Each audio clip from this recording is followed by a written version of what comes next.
বাংলাদেশে চলমান সহিংস ঘটনার স্বচ্ছ এবং বিশ্বাসযোগ্য তদন্ত দাবি করেছে জাতিসংঘ। তারা বলেছে সবার শান্তিপূর্ণ বিক্ষোভ করার অধিকার রয়েছে এবং সরকারের উচিত সেই বিক্ষোভ করার যে অধিকার সেটি যাতে শান্তিপূর্ণ হয় তাদের নিরাপত্তা বিধান করা।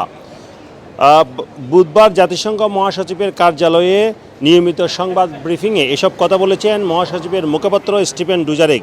তিনি বলেছেন বাংলাদেশের সাম্প্রতিক সহিংস ঘটনার স্বচ্ছ এবং বিশ্বাসযোগ্য তদন্ত হওয়া উচিত। প্রেস ব্রিফিংয়ে এক সাংবাদিক প্রশ্ন তুলেছেন, গত সোমবার বাংলাদেশে ব্যবসায়ী নেতাদের সাথে বৈঠক করেছেন প্রধানমন্ত্রী শেখ হাসিনা এবং সেখানে ব্যবসায়ী নেতারা প্রধানমন্ত্রীকে জানান শিক্ষার্থীদের আন্দোলনের নামে পরিত্যক্ত রাজনৈতিক দল জামাত ইসলামী বাংলাদেশে গণতান্ত্রিক সরকার উৎখাতের চেষ্টা করছিল। এ বিষয়ে জাতিসংঘের মহাসচিবের কোনো পর্যবেক্ষণ আছে কিনা। এই প্রশ্নের জবাবে জাতিসংঘের মহাসচিবের মুখপাত্র বলেছেন, আমি মনে করি বাংলাদেশে যা ঘটেছে, আমরা যা দেখেছি, গণগ্রেপ্তার, হত্যাকাণ্ড, সেসব ব্যাপারে আমরা আমাদের উদ্বেগ অত্যন্ত স্পষ্টভাবে প্রকাশ করেছি। মুখপাত্র আরও বলেছেন, মানুষের শান্তিপূর্ণভাবে বিক্ষোভ করতে পারার বিষয়টি খুবই গুরুত্বপূর্ণ, আর কর্তৃপক্ষের শান্তিপূর্ণ বিক্ষোভের অধিকারের নিশ্চয়তা দেওয়াটাও গুরুত্বপূর্ণ।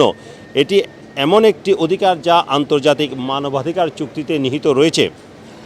স্টিফেন ডুজারিক আরও বলেছেন, সহিংসতার সব ঘটনার একটি স্বচ্ছ এবং বিশ্বাসযোগ্য পদ্ধতিতে তদন্ত হওয়া উচিত। দায়ীদের জবাবদিহিতার আওতায় আনা দরকার, তবে সংলাপের জন্য উপযোগী পরিবেশ তৈরি করতে হবে। জাতিসংঘের মহাসচিবের মুখপাত্র আরও যেগুলো বলেছেন, তারা সম্প্রতি বিশ্বের বিভিন্ন অংশে বিভিন্ন দেশে বিক্ষোভ দেখেছেন, যেখানে তরুণেরা বিশ্বের অবস্থা, নিজেদের ভবিষ্যৎ, বিভিন্ন প্রতিষ্ঠানের সংবেদনশীলতা নিয়ে হতাশা প্রকাশ করেছে। ডুজারিক বলেন, তবে যে বিষয়টি অত্যন্ত গুরুত্বপূর্ণ তা হলো বিক্ষোভ ছাড়াই যেখানেই হোক না কেন, গ্রেপ্তারের ভয় ছাড়াই, আহত অথবা আরও খারাপ পরিস্থিতির ভয় ছাড়াই মানুষকে শান্তিপূর্ণভাবে বিক্ষোভ করতে দেওয়ার অনুমতি দিতে হবে।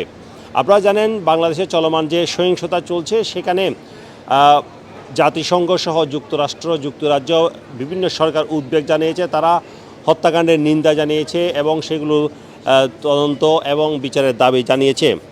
এই ব্যাপারে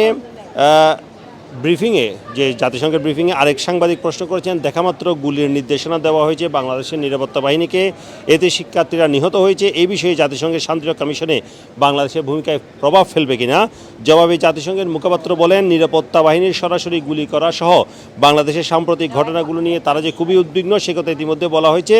তারা এই উদ্বেগের কথা বিবৃতির মাধ্যমে প্রকাশ করেছে, আর সরাসরি বাংলাদেশ কর্তৃপক্ষকেও জানানো হয়েছে।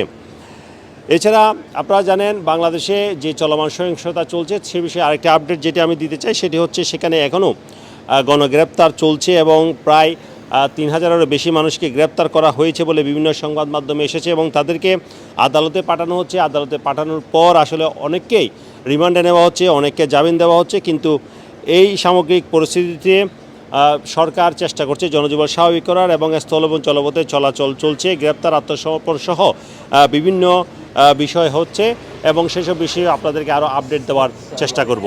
Sarwar Hossain, top news, London.